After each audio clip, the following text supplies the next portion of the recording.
Hi students, good morning all of you. आज बात करते हैं कि जहाँ पर हमने जो टॉपिक छोड़ा हुआ था, पहला चैप्टर हमारा चल रहा है और हमने टॉपिक जो छोड़ा था मोललता को हमने आपको पढ़ा दिया था और हमने आपको मोललता की डेफिनेशन भी दी थी कि 1 किलोग्राम विलायक में उपस्थित विलेय के मोलों की संख्या को विलयन की मोललता कहते हैं। और हमने आपको फार्मूला भी दिया था, मोललता बराबर विलेय का भार यानी कि स्मॉल w अपान विलेय का भार यानी कि small m into capital W यानी कि विलायक का भार काय में है, किलोग्राम में। अगर ग्राम में यूज करने जाएंगे तो हम इसे इस प्रकार से भी लिख सकते हैं, small w small m into capital W। अगर इसे ग्राम में यूज करेंगे तो ऊपर हम क्या करेंगे, 1000 का गुणा कर देते हैं। ठीक है, अब आज बात करते हैं कि हमारे पास दूसरा टॉपिक है, विलयन की मोलरता पढ़ ली है, मोललता पढ़ ली है। अब बात करते हैं विलयन की नॉर्मलता की, यानी कि नॉर्मलता।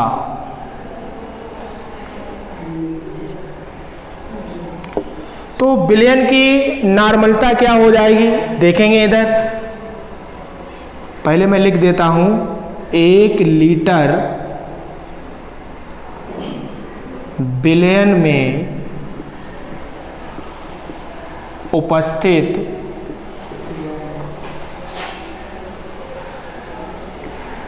विलेय के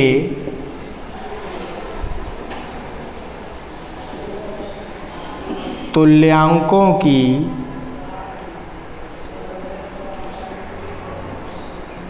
संख्या को विलयन की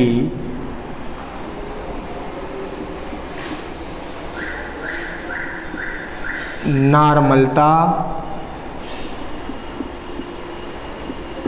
कहते हैं।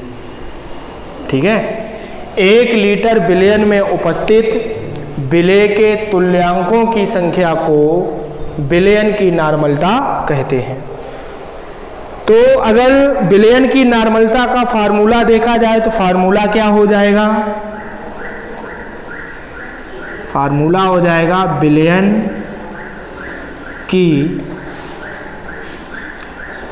नॉर्मलता बराबर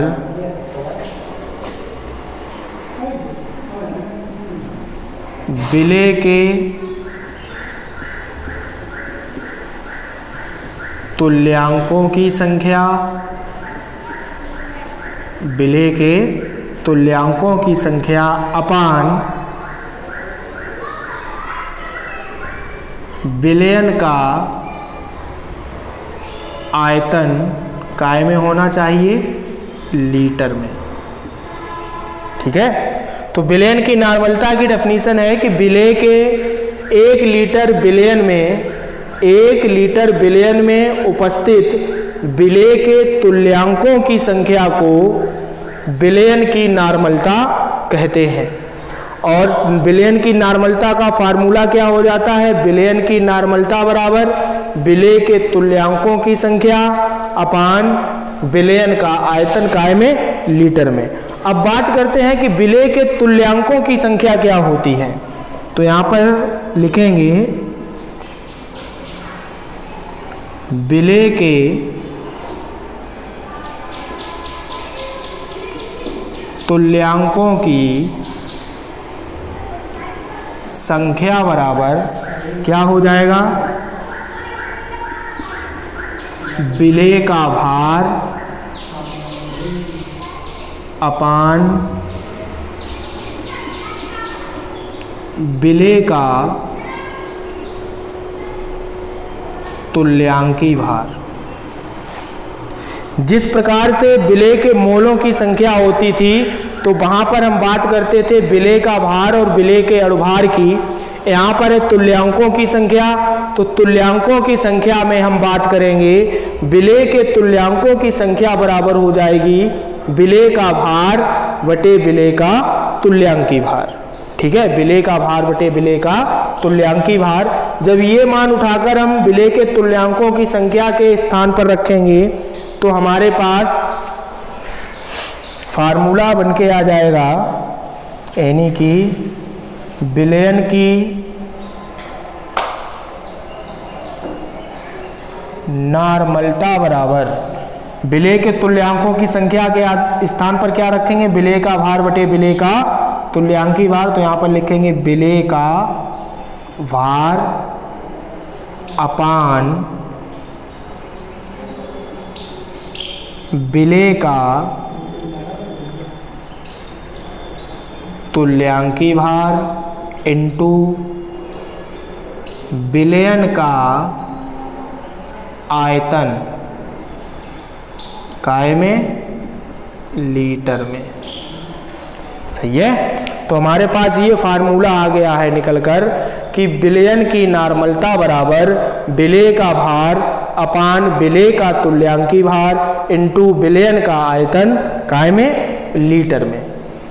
अब जो भी सवाल दिया जाएगा हम इस फार्मूले का इस्तेमाल कर सकते हैं। इसका उपयोग हम उसी कंडीशन में करेंगे जब हमें विलेय का भार दिया गया हो। अगर विलेय का भार नहीं दिया जाता है, डायरेक्ट विलेय के तुल्यांकों की संख्या दी जाती है, तो हम इस फार्मूले का इस्तेमाल करेंगे, यानी कि विलयन की नॉर्मलता बराबर विलेय के तुल्यांकों की संख्या अपान विलयन का आयतन लीटर में। अब बात आती है कि हम अणुभार तो ज्ञात कर सकते हैं, लेकिन जो तुल्यांकी भार होगा, तुल्यांकी भार हम कैसे ज्ञात करेंगे। तो तुल्यांकी भार आपने एक फार्मूला पढ़ा होगा कि अणुभार बराबर तुल्यांकी भार इंटू संयोजकता।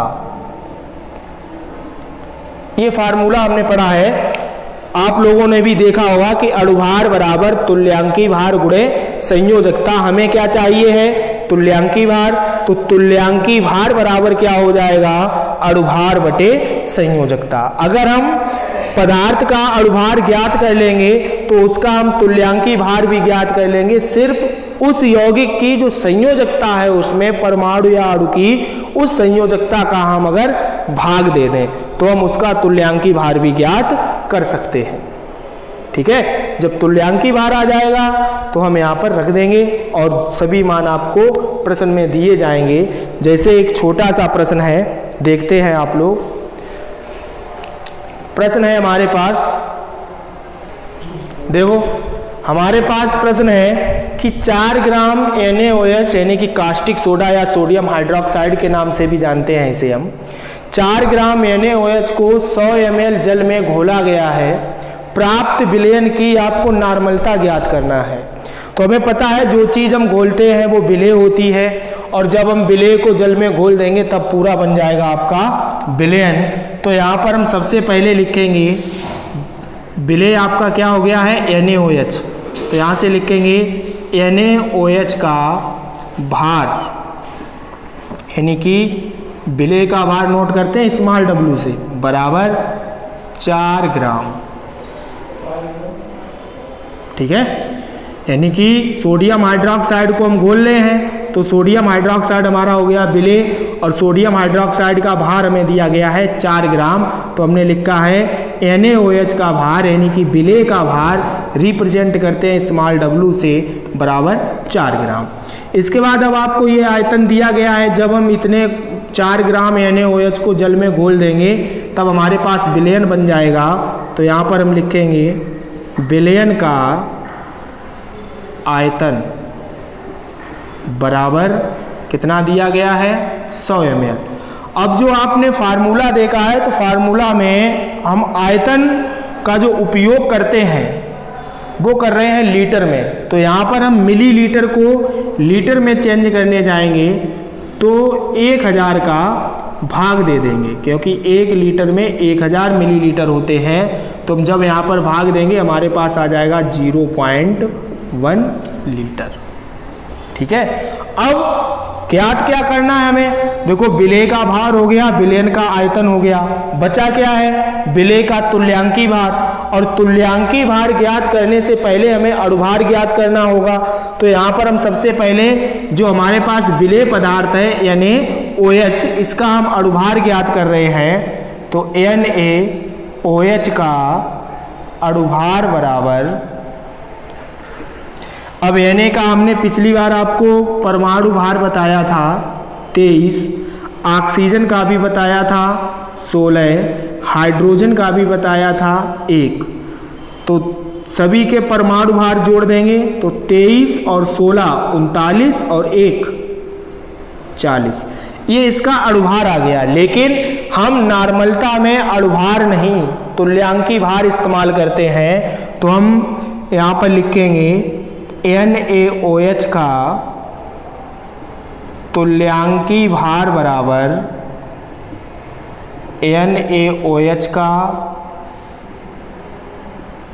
अणुभार अपान संयोजकता। अब देखो अणुभार आपने NaOH का ज्ञात किया है, कितना आया है 40 अपान, अब देख लो इसमें संयोजकता। अगर हम इस NaOH का आयनीकरण करके देखें, यानी कि इसे आयनों में तोड़ दें, तब बन जाएगा Na plus one charge plus OH negative charge, है ना। तो यहाँ पर देखो आवेश जो आता है, अगर आवेश में से हम प्लस या माइनस का चिन्ह हटा देते हैं, वही हमारी संयोजकता हो जाती है। यहाँ पर आपका प्लस वन चार्ज है, यहाँ पर माइनस वन चार्ज है, अगर हम प्लस या माइनस का चिन्ह हटा देंगे तो संयोजकता क्या हो गई है, एक संयोजकता हो गई है। तो यहाँ पर आपका आ जाएगा तुल्यांकी भार 40। अब फार्मूला लगाओ, विलयन की नॉर्मलता बराबर विलयन की, देखो विलयन की नॉर्मलता हमें ज्ञात करनी है, तो यहां पर हम लिखेंगे नॉर्मलता बराबर विलेय का भार काय से रिप्रेजेंट करते हैं, स्मॉल w से, तुल्यांकी भार को हम कैपिटल E से रिप्रेजेंट करते हैं, ठीक है।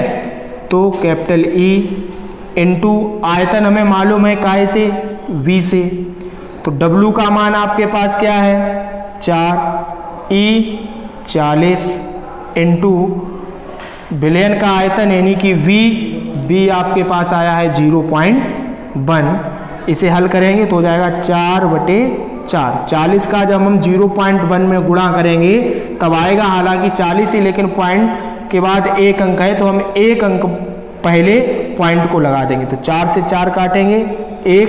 अब विलयन की नॉर्मलता का मात्रक क्या होता है, आपको जो सबसे पहला फार्मूला दिया है विलेय के तुल्यांकों की संख्या बटे विलयन का आयतन लीटर में, तो वहीं से हम विलयन की नॉर्मलता का मात्रक देखेंगे। तुल्यांकों की संख्या का मात्रक हो जाता है तुल्यांक, और आयतन का मात्रक आपको क्या दिया गया है, लीटर, तो इसका मात्रक क्या हो जाएगा, तुल्यांक प्रति लीटर। और इस प्रकार जो भी प्रश्न दिया जाता है उसका हम आंसर इसी प्रकार से ज्ञात कर सकते हैं, ठीक है। केवल आपको अणुभार ज्ञात करना है, संयोजकता ज्ञात करनी है, तुल्यांकी भार ज्ञात हो जाएगा, बाद बाकी सब सवाल में आपको दिया जाएगा। इसके आगे की बात हम लोग करेंगे आगे के वीडियो में। आज के लिए इतना ही, धन्यवाद।